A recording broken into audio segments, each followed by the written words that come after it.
So in this video, I wanted to show you all how to use Starnet++ in your Photoshop workflow in order to greatly enhance the end result of your image. So this is, once again, NGC 7822. This is from the example where we stretched the data using the arc sine hyperbolic stretching method. And you can see that my layers are exactly where we left them last time. And I have a final stretched image here, and now what I want to do is incorporate this idea of using Starnet++ to remove stars from your image. So if you haven't heard of Starnet++, it's a free tool that you can download, and you give it a 16-bit TIFF file, such as this, and it will go through using a neural network algorithm and remove all your stars. It's not 100% perfect, but it can do an amazing job. And the point is to be able to just have your nebulosity left behind so that you can further enhance the data without damaging your stars that we worked so hard to get using this arc hyperbolic stretching method. And so what I wanted to focus on today in this specific video was using Starnet++ to remove the stars from your image, and not only how to remove the stars from your image and create a starless image, but to create a star only image that you can then add back in to your workflow when you're happy with the nebula in the background. So without further ado, let's talk about Starnet++. So here's a link to where you can download Starnet++. It's just sourceforge.net project Starnet. And you can download Starnet++ as a free download, and which I've done it in the past. I've used Starnet for a long while now. And once you have this downloaded, you can then be able to use it. So I'll put this link in the description of the video for reference. So once you've downloaded Starnet++ and you've placed it where you want to place it, wherever in whatever hard drive you want to, and when you extract the .zip file, you'll get the Starnet_win file, and if you click in there, you'll see an assortment of files, and it might have come with like an example TIFF file that you could use to execute using either the RGB starnet++.exe or the mono starnet++.exe. So what I'm going to do for this example is I'm going to take this NGC 7822 stretched TIFF file that we have here, and I'm going to feed it to Starnet. But before I do that, I personally make some adjustments at this point. And so since I like using a non-destructive workflow, I'm going to name this final stretch, and then I'm going to go Control-Alt-Shift-E and stamp a new layer forward. And what I'm just going to do is call this crop. And what happened is during the stacking process, of course, stacking wasn't perfect, and so I have some stacking artifacts that I can see along the edges. And so it's best to do your crop at this point along the way instead of waiting to the end, because you don't want to forget that you cropped early on before you add stars back in, because then your star reference won't be correct. And so cropping at this point is the best idea. So I'm just going to right click here on these triple dots, and go to crop. And I'm going to crop out the region that I think has some artifacts here in it.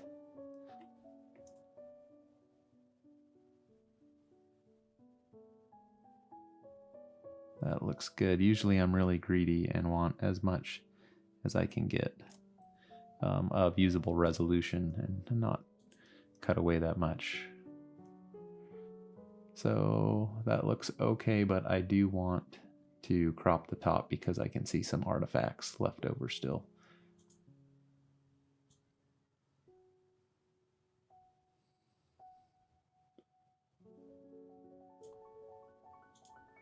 See if that did it. Nope, I didn't do it enough.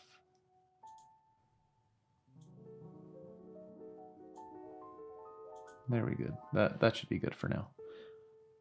So now that I have this cropped image, the next step that I want to do is save it at this point.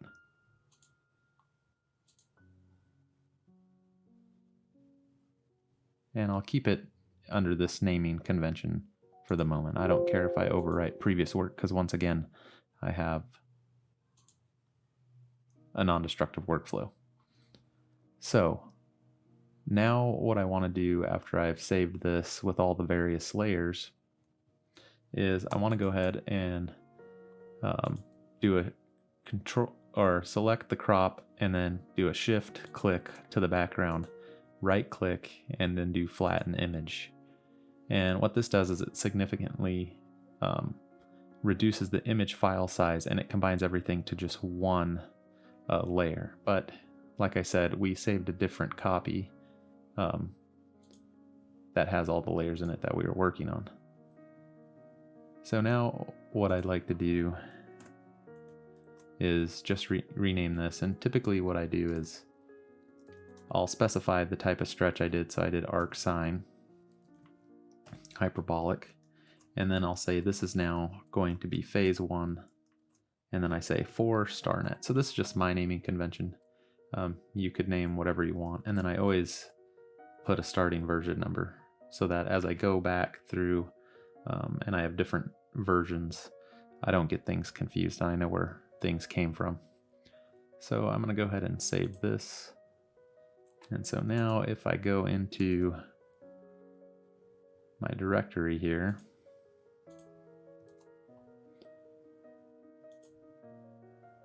I have a arc sine phase 1 for Starnet. I'm going to go Control C, and then I'm going to go back to my Starnet directory, and I'm going to place this file in there, and you can see it's about 66 megabytes. And by the way, we had converted this into a 16-bit TIFF, and so that's what's compatible with Starnet. And so what I literally do is I just drag and drop into the Starnet executable. And then this window pops up, says it's reading my input image, and it tells me what the pixels are. It also tells me what how it's going to sample per pixel, etc. And eventually what it's going to do is it's going to start ticking away in percentages until it's 100% complete. And what we'll get in this top level Starnet directory is an image that just says starless.tiff, and that's the starless version of our TIFF file. So I'm going to go ahead and let this chug along and come back when it's done.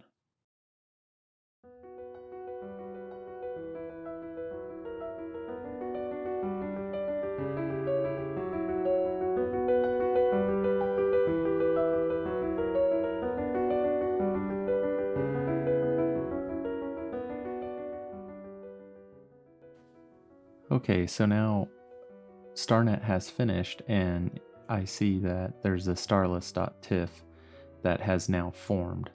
So what I want to do is just go ahead and open that up into Photoshop. So I'm just going to click and drag that in to Photoshop, and lo and behold, we have a starless image. So you can see there are some artifacts where the stars can't be perfectly removed in some areas, especially down here, and that's okay because there's ways we can clean this up. So if we look between the starless version and the star version, this can give one an idea of how to treat the stars. So I haven't seen this technique that I'm about to show you all used by anybody else. This is something that may be used by others. I kind of thought of it on my own. It was simple enough, and I use this technique. I've seen others talk about how they use Starnet, and then they basically they process this image, and then they add it back in as kind of a luminance layer, and then mask the stars back in through their original image. I don't do that, and I'll show you exactly what I do. So if I go back to my star image, what I know is that this image and this image, the only difference, keyword being difference, is one has stars, one does not. So if we think about simple mathematics, I should technically be able to subtract all the nebulosity only away from this image, and I'd be left with just stars. And Photoshop allows that process to happen really easily. If I go to this image on the file menu and then to apply image, what it allows me to do is pick a source. So this is my first file that has stars, and then I have a starless image. Well, if I pick the source as my starless image, which just contains nebulosity only, and in this blending option, I change it to subtract, because that's what I was saying. All I wanted to do was subtract. And I set my offset to 1, which means I'm going to have a completely black image. Where there is a perfect subtraction, it will be black. And so at this point, I can hit OK. And what I'm left with is just my stars only. So what I do at this point is I go Save As, and I name this as Stars Only.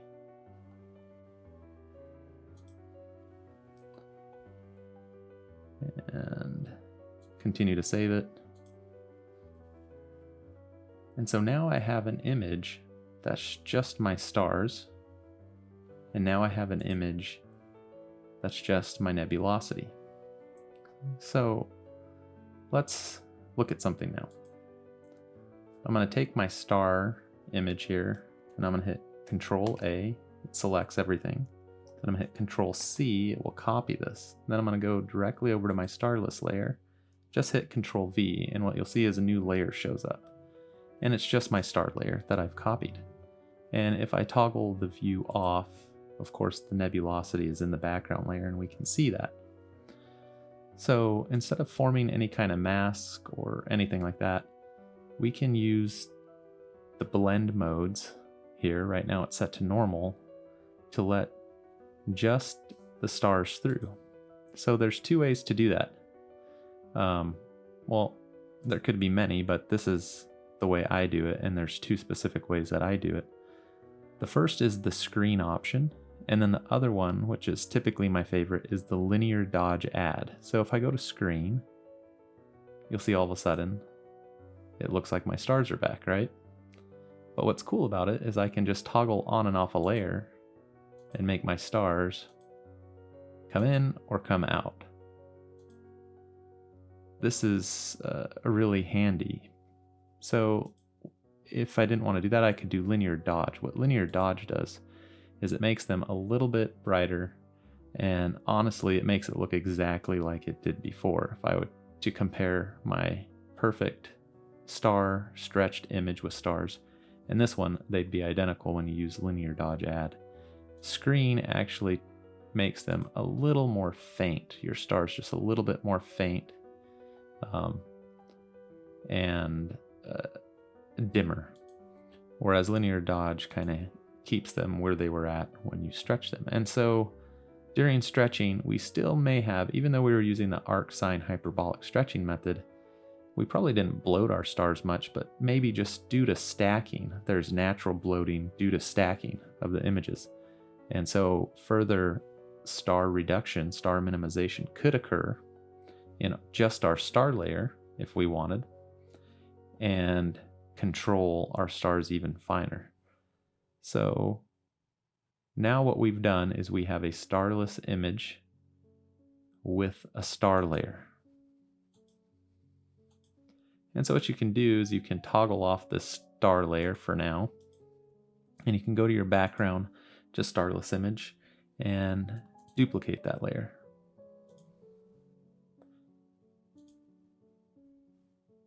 And now this new duplicate layer, what I like to do is I like to hill areas in my image that might not be ideal from the star reduction.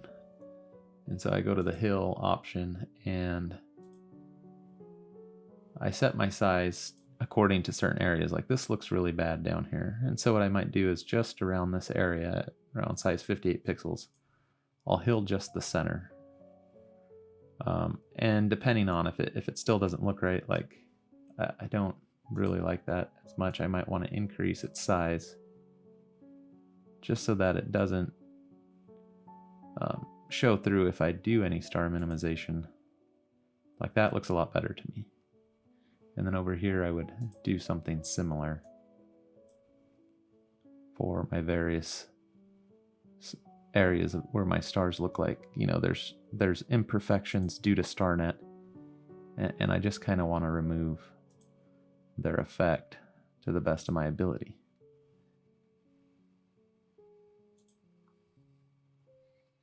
And this one actually isn't too terrible, but what we'll see is if we don't take care of it now, it may come back to bite us later. And that's what I don't want to happen. And so I probably will take care of it a little bit. So you want to be careful not to go too big, because you want it, because what the hilling brush is doing here is it's trying to be as smart as it can and replicate the data of what it should be, but that's not always going to be the case. As you can see, I changed the data pretty significantly there by doing that, and I don't like doing that, so what I do is I try to decrease it, but in this case it's actually not that bad, and so I think I'm going to leave that one there. We'll see how it looks when we add stars back in after we've done some star minimization, if it's killed us or not. And so I kind of like this right here. This looks pretty decent to me. I still don't know about this one, but we'll see how it goes. But now what I've done is I've hilled my image, and as I toggle stars back on, you can see whatever I've done, it hasn't made a difference. I still have my stars looking nice. So this is going to conclude part 1 of using Starnet and processing. I am going to take this further in a separate video to illustrate the point of what can be done to process the nebula separately from the stars. But the point being here, and the takeaway, is that there's a lot of power behind removing your stars and being able to just work on the nebulosity alone. That can give you lots of control on just nebulosity without having to worry about your stars. And then you can also process your stars separately in order to enhance any details you may want to in your stars. So thanks for watching, and hopefully the next video that I'll be releasing will be on the next part of processing this image further.